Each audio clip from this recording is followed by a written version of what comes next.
Selamat malam, perkenalkan nama saya Gabriel Danansya Sao, NIM 200303035,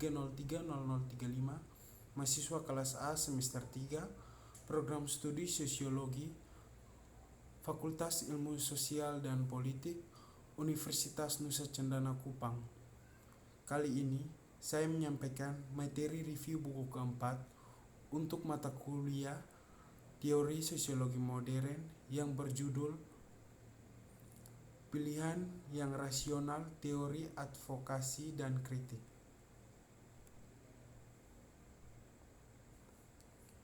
Bab 1. Metode penurunan abstraksi. Sosiologi pilihan rasional adalah, antara lain, dan mencoba untuk menggabungkan keuntungan dari penelitian yang dipandu teori, seperti ditemukan dalam ilmu ekonomi, dengan tradisi empiris sosiologi yang kuat. Untuk berhasil dalam upaya ini, di mana upaya sebelumnya tidak perlu untuk menemukan alat metodologis baru. Dalam urutan untuk menemukan solusi yang memadai, pertama-tama perlu untuk mencari tahu mengapa kombinasi keunggulan ini tidak berhasil di masa lalu. Maka perlu untuk menanggung perkembangan metodologis di masa lalu, terutama poin-poin berikut. Pertama, disagregasi teori utilitas menjadi inti asumsi yang tetap sifat manusia, sabuk variabel, asumsi jembatan yang dapat dikenakan metode penurunan abstraksi, atau kedekatan dengan kenyataan. Dan kedua, heuristik yang dibutuhkan untuk mengurangi ketidakpastian tentang asumsi jembatan yang tepat saat menggunakan metode pengurangan abstraksi. Heuristik ini termasuk teori fungsi produksi sosial, teori framing, dan heuristik dan struktur ganda penjelasan. Dengan bantuan dari alat ini, dimungkinkan untuk membuat model yang jelas dipandu teori dalam versi mereka sebelumnya.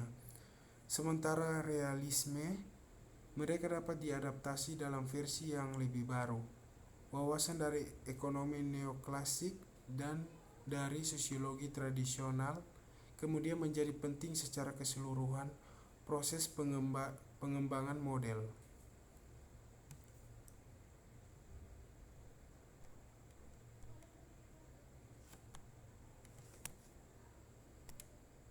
Bab 2. Peran model tindakan tujuan dalam sosiologi.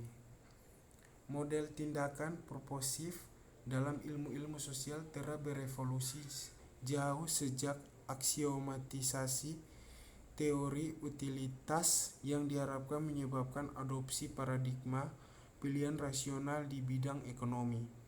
Sekarang bukti yang cukup ada bahwa perilaku pilihan tidak selalu sesuai dengan asumsi model utilitas yang diharapkan.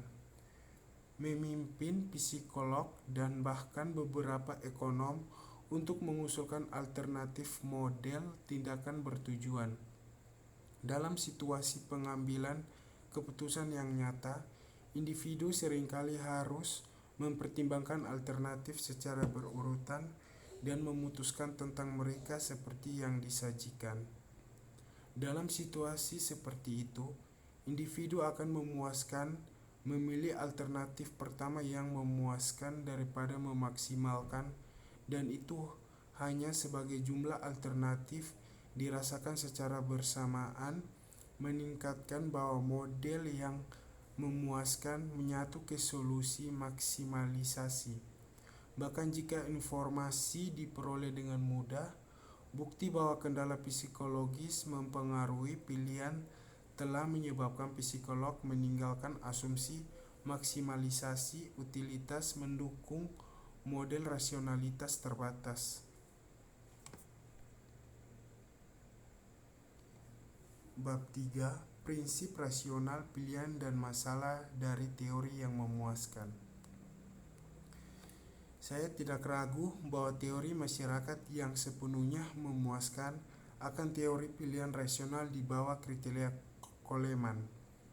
Itu juga harus memenuhi kriteria tumbuh dan dapat diuji. Teori seperti itu akan memiliki berbagai implikasi bagi perilaku sosial, sistem implikasi yang jauh lebih luas daripada yang ada saat ini ke teori dasar. Meskipun memenuhi kriteria yang diberikan, dasar teori sekarang sebagian besar terbatas pada kekuasaan. Sebagai teori kekuasaan, cakupannya cukup luas. Namun, fenomena tersebut dijelaskan secara lengkap. Teori yang memuaskan akan jauh lebih luas. Bab 4. Pencapaian global memesan di masyarakat heterogen.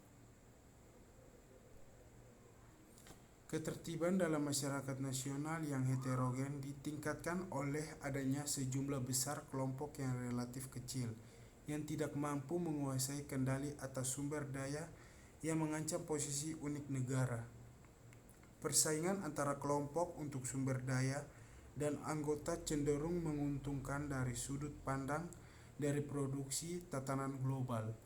Orientasi normatif kelompok-kelompok ini tidak penting. Semakin besar jumlah kelompok yang menarik keanggotaan, mereka dipinggirkan, masyarakat semakin baik.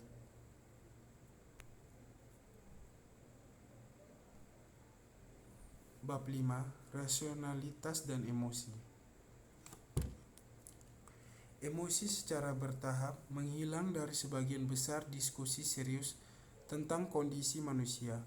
Bahaya ini sikap adalah bahwa itu terlalu menekankan kontrol diri dan kesadaran manusia, mengebaikan seluruh sisi perilaku manusia, impulsif, kurangnya kesadaran dan kehilangan kendali. Citra tindakan manusia yang mendasari rasionalisme adalah keputusan itu pembuat mempertimbangkan berbagai pilihan dan konsekuensinya mengambil dan tidak mengambil setiap pilihan. Meskipun di beberapa situasi gambar ini cocok dengan kenyataan, di banyak orang lain memang begitu bukan. Keputusan penting sering dibuat secara impulsif dengan mempertimbangkan sedikit jika ada opsi yang memungkinkan dan mempertimbangkan sedikit atau tidak ada konsekuensinya.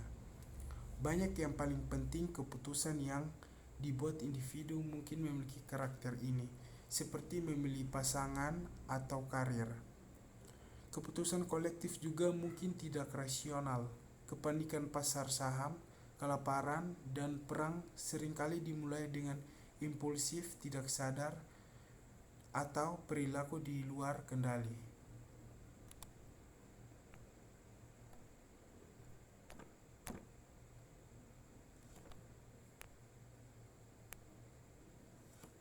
Bab 6. Rasionalitas dan kekuatan dalam sistem multilevel. Bab ini berusaha untuk memperdalam diskusi tentang isu-isu yang diangkat oleh tantangan ini. Ini memiliki dua poin utama. Yang pertama adalah proposalnya untuk pilihan rasional. Rekonstruksi makrososiologi belum bekerja di luar pendekatan yang konsisten untuk pemodelan implikasi dari interaksi individu dan organisasi yang dibangun untuk struktur makro. Masalahnya adalah bahwa tindakan organisasi yang dibangun dipandang sebagai setidaknya sebagian tidak disengaja dan tidak terduga dari perspektif aktor alam yang membangunnya. Di lain kata-kata, setidaknya beberapa tindakan organisasi tidak rasional dari perspektif aktor manusia yang terlibat. Setelah minat bergeser ke sistem lebih inklusif yang berisi aktor alam, organisasi dalam interaksi, bagaimanapun, organisasi harus dipandang sebagai aktor yang rasional dan bertujuan.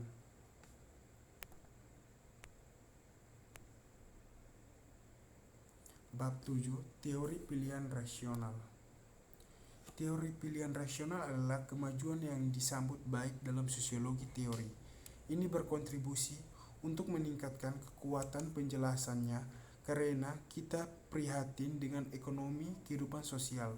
Kita juga dapat dengan bebas mengakui bahwa ekonomi ada di mana-mana, khususnya dalam kehidupan sosial modern kita, di mana rasionalitas ekonomi menembus hampir setiap bidang masyarakat.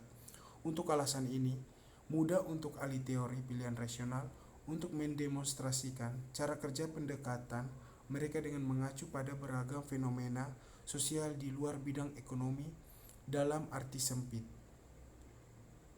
Mereka gagal bagaimanapun sejauh mereka mengambil demonstrasi ini untuk mewakili keseluruhan cerita kehidupan sosial. Dalam proses ini, mereka hanya mengurangi keseluruhan kompleksitas kehidupan sosial dari segi perhitungan ekonomi dan transaksi, kompleksitas masyarakat modern hingga kesederhanaan masyarakat liberal. Bab 8. Kelemahan dalam pilihan rasional teori kontribusi terhadap perbandingan riset. Ketika penegak melanggar batas integritas prosedural norma-norma yang disebutkan di atas, hukum atau kewajiban sosial bersama yang mereka menegakkan, namun secara rasional tidak bisa dikatakan berkontribusi secara intrinsik ke arah perubahan sosial yang ramah. Ini tak mungkin dikatakan bahkan jika sebagian besar aktor percaya secara subjektif pada saat tertentu pada saat kewajiban-kewajiban ini dan pelaksanaannya sah. Sebaliknya, keyakinan ini dimanipulasi, dikendalikan atau dipaksa secara halus, dan karena itu mereka berkontribusi betapapun bertahapnya untuk tatanan sosial yang jahat. Bab 9. Teori pilihan rasional. Teori Violet sama dengan dugaan tentang sifat mekanisme yang kurang lebih laten yang dimaksudkan untuk diperhitungkan untuk peristiwa atau hubungan empiris yang membingungkan. Empiris seperti itu, fenomena itu sendiri, bagaimanapun dijelaskan secara teoritis dalam perasaan bahwa dunia tidak menghuni indera kita secara netral tata krama. Jadi, hubungan antara status sosial ekonomi individu, asal dan tujuan adalah yang empiris tetapi dibangun dari teori deskriptif sebelumnya tentang status sosial ekonomi. Jika ini hubungan yang dianggap membingungkan, justru mengundang dugaan teori. Yang terakhir jelas bergantung pada yang pertama, dan ini dapat menjelaskan mengapa banyak tulisan teoritis dalam sosiologi tampaknya untuk disibukkan dengan mendapatkan hak mantan.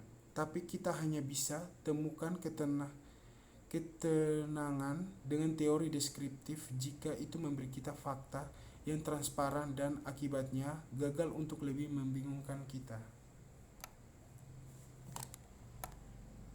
Bab 10. Batas pilihan rasional penjelasan.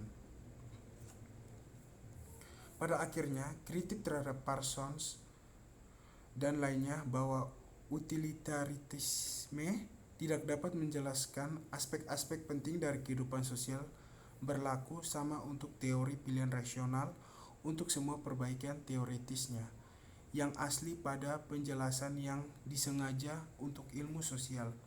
Pada waktu bersamaan, teori pilihan rasional telah menunjukkan kepada kita bagaimana bertahan dengan minimal dan asumsi yang dapat diformalkan dan mengapa teoritis rasionalitas sempit cukup untuk kasus-kasus tertentu, tapi batas penjelasannya menunjukkan bahwa itu adalah teori tindakan sosial yang tidak lengkap dan dapat tetap vital hanya dengan memasukkan teori-teori lain di tingkat penjelasan. Teori pilihan rasional itu sendiri harus tetap ada sempit dan ekonomis dalam sosiologi jika ingin mempertahankannya kekuatan penjelas. Sekian dan terima kasih.